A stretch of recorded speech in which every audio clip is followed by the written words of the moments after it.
По низата неосновани напади врз нашиот кандидат Драган Анастасов, решивме да го покажеме вистинското лице кое стои зад кампањата на кандидатот од ВМРО-ДПМН, рече денес на прес кандидатот за советник од СДСМ за Пробиштип Симона Јованова. Дали знаете кој е шеф на изборниот штаб на господинот Миленковски?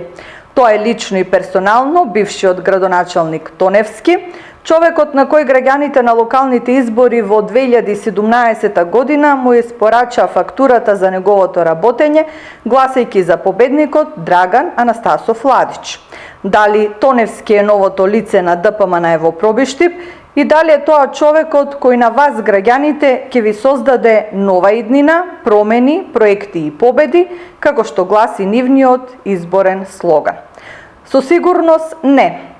И покрај се, пустата желба за власт не го напушта. Само сега е зацкриен за доктор Миленковски во улога на негов шеф и на неговиот изборен штаб.